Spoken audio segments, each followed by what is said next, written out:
তুমি দিয়ার দলে আছো, নিয়ার দলে নাই, এতে আলহামদুলিল্লাহ।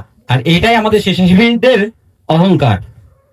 আমার সামনে উপবিষ্ট সম্মানিত প্রধান অতিথি, বিশেষ অতিথি এবং আমার সামনে উপবিষ্ট আমার প্রান্ত স্বেচ্ছাসেবী ভাইরা, আসসালামু আলাইকুম। আসলে আমরা এখানে অনেকেই, অনেক ভাই বক্তব্য দিয়েছে এবং সামনে অনেকেই দিবে। আমি আপনাদের কিছু কথা শেয়ার করতে চাই। আমরা আসলে যখন বক্তব্য দিতে আসি বা বক্তব্য দিই, আমরা একটা কথাই বলি, রক্ত লাগবে।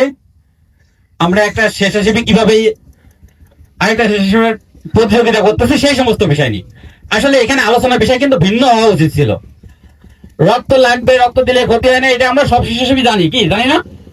বাট এই রক্ত লাগবে না কেন, এই বিষয়টা আমাদের স্বেচ্ছাসেবীদের কিন্তু প্রশিক্ষণ দেওয়া হোক বা তাদের বোঝানো হোক, সেটার দরকার ছিল।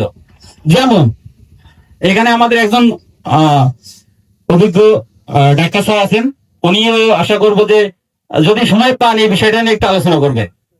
যাক, আমি সংক্ষেপে সেই বিষয়টা নিয়ে আলোচনা করবো। সেটা হচ্ছে যে আমাদের বেশিরভাগ ব্লাড লাগে কি কাদের? থ্যালাসেমিয়ার বাচ্চাদের। তা আমরা কি জানি থ্যালাসেমিয়া রোগটা কেন হয়? আর থ্যালাসেমিয়া যদি আটকানো যায় তাহলে কিন্তু আমাদের অর্ধেক ব্লাড কমে যাবে। আপনি কয় বছর কাজ করবেন?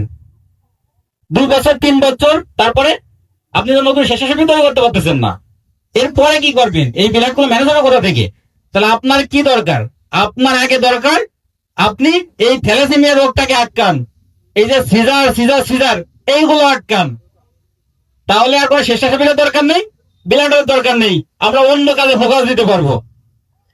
এই থ্যালাসেমিয়া রোগটা হয় যদি 2 জন বাহকের বিয়ে হয়, সেখান থেকে যদি কোনো বাচ্চা হয়, তার মানে থ্যালাসেমিয়ার বাহক মানে কিন্তু সে রোগী না, তারা বাহক, তারা আমার মতো সুস্থ স্বাভাবিক, আপনার মতো সুস্থ স্বাভাবিক। তো এদের যখন বিয়ে হয়, এদের থেকে যে বাচ্চাটা আসে, এটা হচ্ছে জিনগত সমস্যা, তার রক্তে এই প্রবলেমটা ধরা পড়ে, সে হয় থ্যালাসেমিয়া আক্রান্ত। তো আমরা তো এটা আটকাতে পারি না? আমাদের একটা সচেতন করার দরকার সবাইকে, প্লাস আমাদের সরকারের কাছে একটা দাবি উপস্থাপন করার দরকার। যেমন বিয়ের সময় যেমন এনআইডি কার্ডের ফটোকপি এবং বিভিন্ন প্রমাণপত্র লাগে, আমাদের দরকার তাদের এই টেস্টের রিপোর্টটা ওখানে দরকার। কাজ যদি 2 জনই বাহক হয় তাহলে কিন্তু বাচ্চাটা থ্যালাসেমিয়া আক্রান্ত হবে।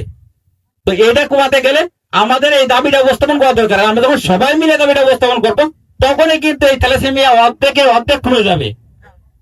তো এই দাবিগুলোই আমাদের স্বেচ্ছাসেবীদের বেশি বেশি উপস্থাপন করা দরকার।